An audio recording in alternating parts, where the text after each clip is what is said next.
எப்படி இருக்கணும் அப்படின்னு சொல்லிட்டு பார்த்தீங்க அப்படின்னா வீர தீரமாக இருக்கணும். எந்த ஒரு பிரச்சனை வந்தாலும் சோர்ந்து போகாத அகல்யாபாய் அம்மா மாதிரி ரொம்ப வீர தீரமாக இருக்கணும். சிந்தனை அவங்க வந்து 7 பண்புகள் இருந்துச்சாமா. அன்பு, பாசம், அந்த ஒடுக்கி ஒரு பிரச்சனை அப்படின்னு சொன்னாங்கன்னா அந்த பிரச்சனையை எப்படி லகுவாக தீர்க்கிறது அப்படின்ற ஒரு சூழ்நிலை வந்து நம்ம ஏற்படுத்திக்கணும். அப்படின்ற மாதிரி ஒரு 7 பண்புகள் வந்து அம்மாட்ட இருந்துச்சாமா. அப்படி இருக்கிற பட்சத்தில் நிறைய கோயில்கள் இடிக்கப்பட்ட முறையார் காலத்தில் அந்த முஸ்லிம் சாதத்தில் வந்து இடிக்கப்பட்ட அநேக கோயில்களை நம்ம தமிழ்நாடு உட்பட நாடு முழுவதும் இருக்கிற அநேக கோயில்களை கட்டிட்டாங்க. நிறைய குளங்களை கட்டிட்டாங்க.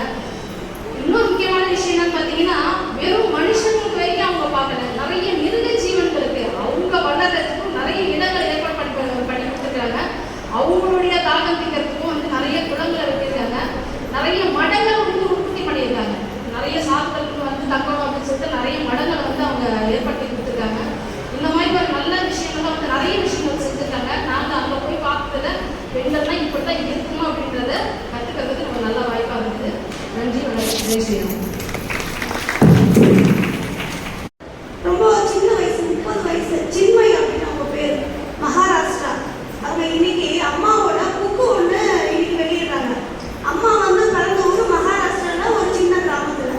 அந்த ஊர் பெண்ணு எங்களோட ஊர்ல இருந்த ராணிக்கு நாங்கள் இன்னைக்கு வந்து அவங்க பிறந்த நாளுக்கு புக்கு வெளியிட விழா அப்படின்னு ஹிந்தியில் இன்னைக்கு வெளியீடு பண்ணியிருக்காங்க. இதுக்கப்புறம் நம்மளுக்கு தமிழாக்கம் வரும்.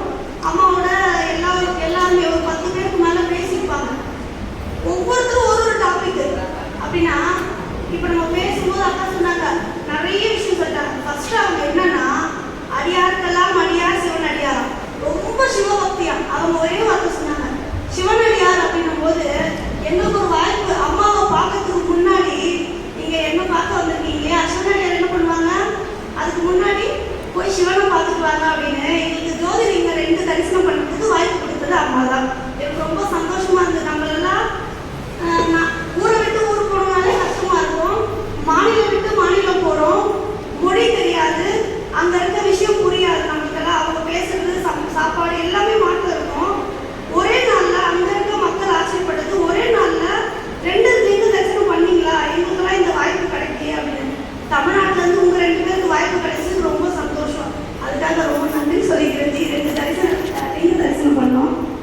அக்கா சொன்ன மாதிரி அம்மா வந்து 1725 பிறந்தாங்க. ஒரு சின்ன பழங்குடி மக்கள்.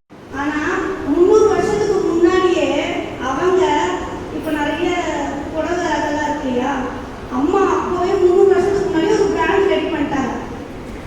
மகேஸ்வர் அப்படின்னா இன்னமும் அந்த ஊர்ல ரொம்ப ஃபேமஸா.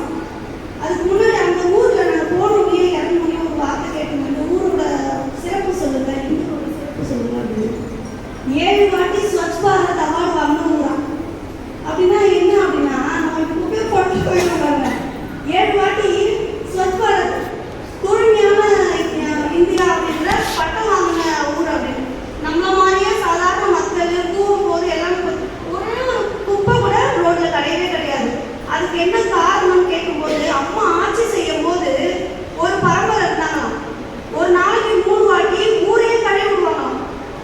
அந்த மாதிரி அம்மா ஆட்சி செஞ்சிருக்காங்க. அம்மா ஆட்சியில நான் செஞ்சதுதான் சட்டம், மாற்றுக்கிறதே கிடையாது. மகளிரோட இப்போ நம்ம இப்போ கொஞ்சம் முன்னாடி பேசணும் தொழில் சிறு தொழில் அதெல்லாம் சொல்றது பேசணும் இல்லையா. அப்போ அம்மா கொடுத்துருக்காங்க. பழங்குடி மக்கள் எல்லாம் வேலைலாம் தெரியாது இல்லையா, அவங்க எப்படி வெளியே போனோம். அவங்களோட அப்பவே டேக்ஸ் எல்லாம் இருந்திருக்கு. டேக்ஸ்னா ரோட் டேக்ஸு, டூரிஸ்ட் டேக்ஸு. இப்போ இதெல்லாம் நம்ம இப்போலாம் ரொம்ப ஜிஎஸ்டி வந்துச்சு, அது வந்துச்சு. 3 வருஷத்துக்கு முன்னாடி இதெல்லாம் வந்துச்சு அப்படின்றது இந்த பைடெக்கில் நாங்கள் போனதெல்லாம் புரிஞ்சுக்கணும். நிறைய விஷயம் பேசணும். ஆனால் நாங்கள் ஓதி கொடுக்குற மாதிரி அனுபவம் சொல்லியிருக்காங்க. நிறைய நல்ல அனுபவம் கிடைச்சிது. உலக அறிவு சொல்லி கொடுத்தது அவங்க மாமியார். மாமியார் மருமகள் பற்றி நம்ம சீரியல் பார்க்குறோம். ஒரு மாமியாராவது ஒரு மருமகளாவது ஒன்றா இருக்காங்க. ஆனால் அந்த காலத்தில் ஒரு ராணி மாமியாரால் வளர்க்கப்படுறாங்க. 10 வயசுலேருந்து அப்புறம் வயசு வந்து குழந்தை, ஒரு ஆண் குழந்தை, ஒரு பெண் குழந்தை, 70 வயசு அவங்க ராணியாக இருக்காங்க. வாழ்க்கை முழுக்க 5-10 தலைமுறை கூட கஷ்டப்படவே வேண்டாம். எல்லாம் வந்து அவங்க மாமனார்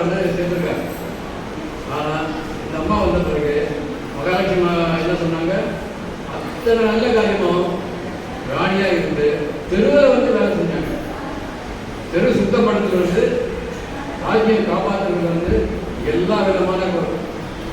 இன்னைக்கு நாமெல்லாம் காசியில் ஒரு பக்கம் மசூதி இருக்கு, இந்த பக்கம் தான் நமக்கு இந்து கோயில் இருக்கு, நமக்கெல்லாம் படிக்கிறோம். ஆனால் அந்த அம்மா காலத்தில் முழுக்கவே மசூதி இருந்தது, இந்து கோயில் கிடையாது. அவங்க மாமனார் முயற்சி பண்ணியிருக்காரு. அதுக்கப்புறம் இவங்க காலத்தில் பாதி மசூதியை வந்து இடித்து மறுபடியும் வந்து புனர்நிர்மாணம் செஞ்சு ஒரு பாதி இந்து கோயில் நாம இன்னைக்கு போறோம் இல்லையா, இன்னைக்கு பத்திரிகையில படிக்கிறோம் இல்லையா, காசி காசி காசிங்கிறது. யாரால அந்த காசி வந்தது? இந்த அம்மா. அது மட்டும் இல்லை, எனக்கு 28 கோயில்கள் வந்து நான் நிறைய பேசுனா சுந்தரஜி கோவப்படுறாரு. அதனால இன்னொரு 28 கோயில லிஸ்ட் போட்டிருக்காங்க. அது அயோத்தியால இருந்து ஆரம்பிச்சு, காசியிலிருந்து ஆரம்பிச்சு, இந்த பக்கம் உஜ்ஜயினி, குஜராத்தில் பக்கம் இருக்க சோமநாத், தெற்கு காஞ்சிபுரம் பேர் கூட சொல்லியிருக்காங்க. என்னென்னமோ வந்து புகழை பார்க்கணும். இன்னைக்கு அயோத்தியா